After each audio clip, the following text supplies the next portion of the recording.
I've spoken fairly extensively lately about the rulings of the Supreme Court, and we got a couple that came out today, and yeah, they both suck. John Roberts is a complete and utter incompetent asshole, and a couple of reasons why. He has very leftist proclivities. What do I mean by that? Well, he loves just blaming other people for problems. Okay? He rarely likes to take any sort of responsibility for his own actions. He would just much rather heap them on other people.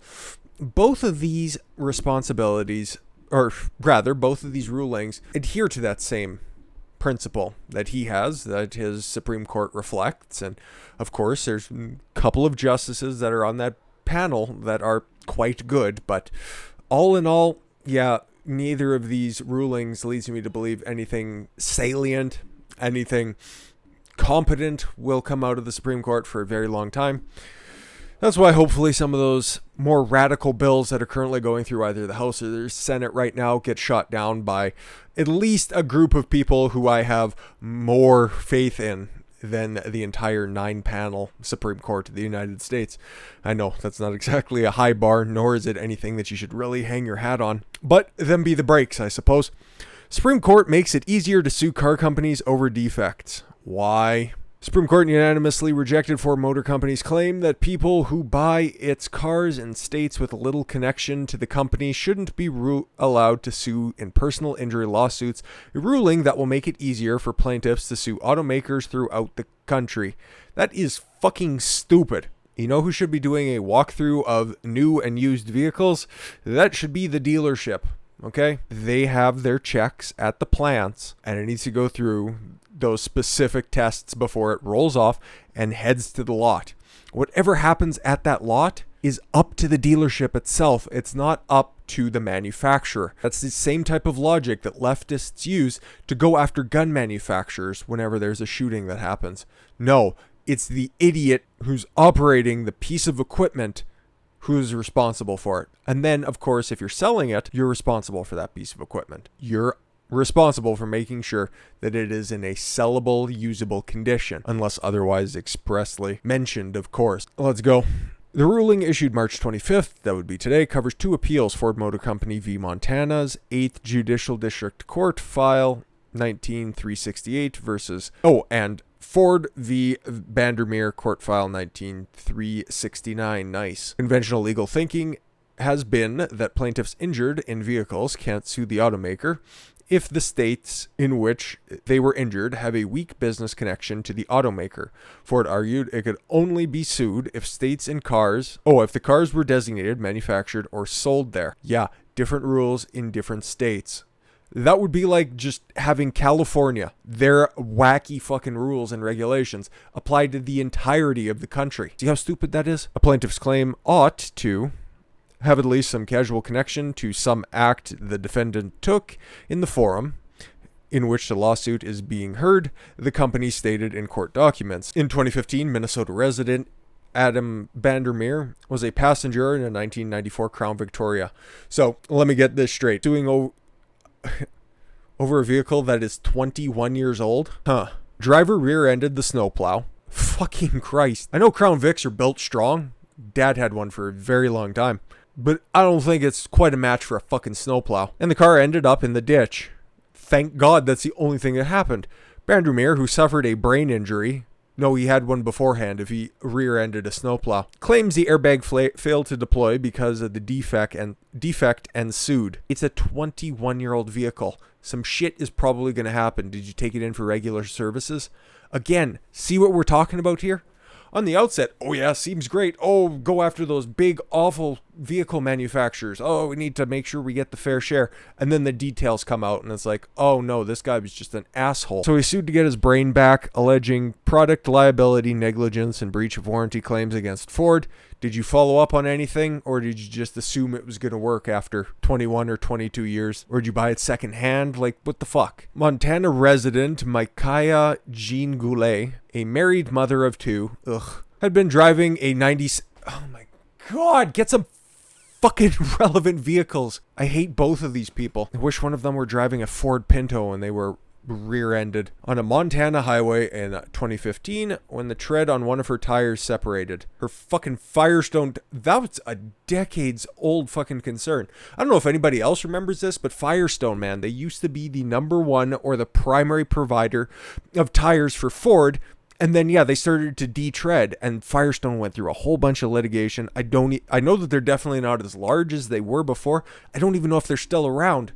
And the fact that they're trying to sue Ford over tires from 96, if they were still, these fucking dumb people. When the tread on one of her tires separated, she lost control and died at the scene of the crash. The executor of her state sued, advancing design defect, failure to warn, and negligence claims against the company. I am so thankful that happened. Courts in both states disagreed with Ford, and their decision were upheld by the divided state Supreme Court. Moreover, courts throughout the nation have been rendered an array of contradictory rulings on the jurisdiction issues, which business advocates say encourages plaintiffs to go forum shopping. Very much so.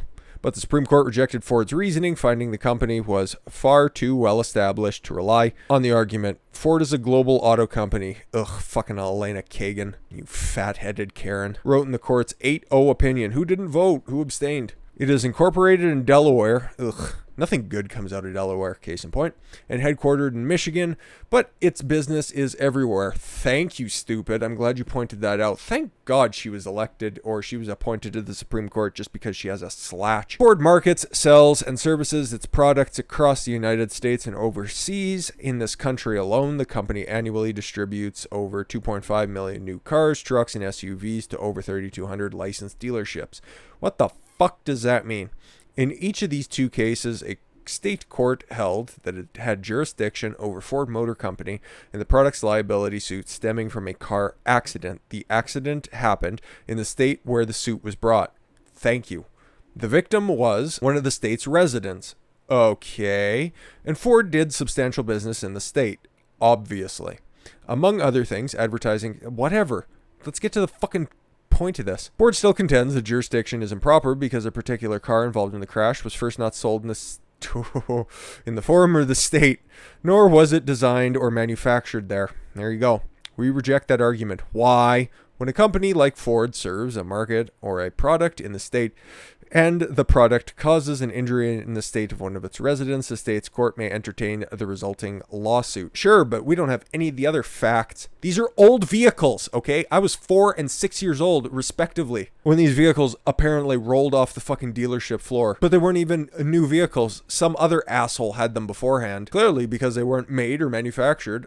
It could be they came from a different plant. Fine, okay, fine, whatever. But were any of these people following up on the proper maintenance? Were they adhering to the recall letters that get sent out? Christ, we have recall letters that come out all the fucking time. Okay, I have one for my vehicle. It's a 2007. Not that long ago. Just got one. They keep up on this stuff. It's a General Motors product. It's different, and I'm sure Ford adheres to the exact same stuff.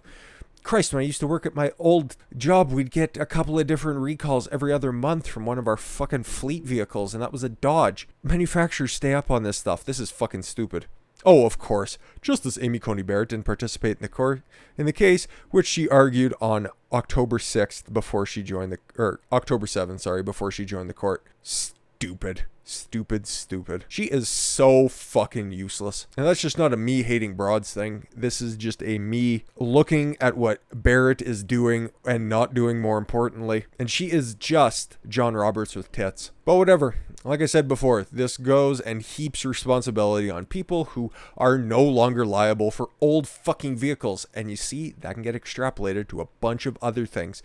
Soon, all the other manufacturers, hey, you slip and fall on the ice? Well, guess what? You can go after your concrete pouring people. What's stopping you? Okay, you can already go after, your fucking airbag didn't go off on your 84 Dart? Guess what? You can start going after fucking Daimler Chrysler. Oh, Christ.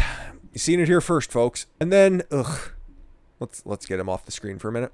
Supreme Court sides with woman shot by police while fleeing. Why? Why? The Supreme Court on March 25th sided with New Mexico woman who was shot by police when she tried to flee from them in her vehicle. How could they justify this one? In a 5-3 ruling, okay, we know where the 3 liberal justices sided, okay? I wonder who crossed the aisle. I legitimately don't know right now. The High Court wrote that the woman was seized under the Constitution's Fourth Amendment, allowing the shooting didn't result in police immediately detaining her. Wow. The case arose from a 2014 incident in which Roxanne Torres was approached by officers who were attempting to serve a different person. Okay. And when they tried to speak to Torres, she drove away. The officer fired 13 shots at the woman, saying they feared for their safety as she quickly drove off. 2 of the shots hit Torres, although she didn't stop and kept driving for 75 miles. Torres later sued for excessive force. We don't have all the information on this one. That's interesting. Under our cases, an officer seizes a person when he uses force to apprehend her. Thanks, Chief Justice John Roberts wrote in his majority opinion. Of course, so he sided with the liberal judges, obviously. Should we just say it with his fellow liberal judges at this point? The question in the case is whether a seizure occurs when an officer shoots somebody who temporarily eludes capture after the shooting. Temporary eludes shooting. She kept driving for 75 miles. I don't know how temporary that is. The question in the case is whether a seizure occurs when an officer shoots somebody who temporarily eludes capture after the shooting. The answer is yes. The application of physical force to the body of the person with intent to remain is a seizure, even if the force does not succeed in subduing the person. The Fourth Amendment of the Constitution states the right to the people to be secure in their persons, houses, papers, and effects against the unreasonable search and seizures shall not be violated. I 100% disagree. We'll get to the dissenting judge's opinion. I don't know, it just doesn't add up. Roberts was joined by Justices Stephen Breyer, Sonia Sotomayor, Elena Kagan, and that bundle of sticks, Brett Kavanaugh. Thanks, Kennedy. Justices Neil Gorsuch, Clarence Thomas, and Samuel Alito dissented. Those are the only ones that matter. And Amy Coney Barrett, the smartest woman alive, didn't participate because I couldn't get briefed on the situation soon enough. Useless woman. Okay. For the next 5 years, you're seeing all of these cases were from 2015, 2014. Is she just going to excuse herself from everything going forward? Because that's the backlog we're dealing with. So 15, 16, 17, 18, 19, 20, all of those ones. Is she just going to excuse herself? Is this just going to be an 8-person Supreme Court for the next fucking 10 years at this point? She is just about a piece of shit. In the case, lower courts had ruled that the officers had qualified immunity and ruled against Torres, saying that because there is no physical touch or show of authority, there's no seizure and it took place. The reason the police had technically seized Torres under the Fourth Amendment, rendering it moot before she appealed. Roberts, meanwhile, was watching his wife get fucked. Said the ruling was limited and was only on whether the incident was a seizure. I'll take something that Roberts was having while he was writing his majority opinion for 200, Alex. The Fourth Amendment does not forbid all or even most seizures. Only unreasonable ones, wrote Roberts, who was appointed by W. Stop reminding me. All we decide today is that the officer seized Torres by shooting her with intent to restrain her movement. We leave open on remand, any questions regarding the unreasonableness of the seizure, the damages caused by the seizure, and the officers entitled to qualified immunity. Gorsuch, in his dissent, said the majority ruling could cause problems for the police to make decisions while on the job. Thank you, Gorsuch, for having a thought in your head. On the majority's account, the Fourth Amendment seizure takes place whenever an officer merely touches a suspect. It is a seizure even in the suspect refuses to stop, evades capture, and rides off into the sunset, never to be seen again. I swear to God, maybe I should be on the Supreme Court because that's exactly what I said. But I'll leave it in the capable hands of Gorsuch, Alito, and Thomas. The rest of them can all just shiver and shake under their desks. That's fine. That view is as mistaken as it is novel. Delicious. Neither the Constitution nor common sense can sustain it. And that's what you're fighting against, Neil. Plain and simple. Roberts is such a cuck. I can't stand this dude. Every decision that comes out of his offices, I cannot stand behind. I hope he's a little bit more forthcoming with a few other that have been tabled in front of the Supreme Court. Not likely that we'll see him by the time that I hit middle age, but you know what? Forever an optimist, I suppose. So yeah, there's a couple of really terrible decisions that came out of the Supreme Court, at least in my opinion. Perhaps smarter people will have, or people who have a little bit more law experience can have differing opinions, but that's my take on it. And now we got to head back into the election integrity realm, because as much as Joe Biden wanted to hoot and holler earlier this morning that it's bad and sick and stupid and Jim Eagle would not approve. Never not funny. It's happening in Georgia. It's enshrined. It's 100% a thing. We'll see if Roberts will have something to say about it by the time, I don't know, the fucking 2036 election rolls around. With that said, guys, I thank you all very much for the gift of your time. I've been Don Consuelo. I want you to follow your gut and get after it. Take care, everyone.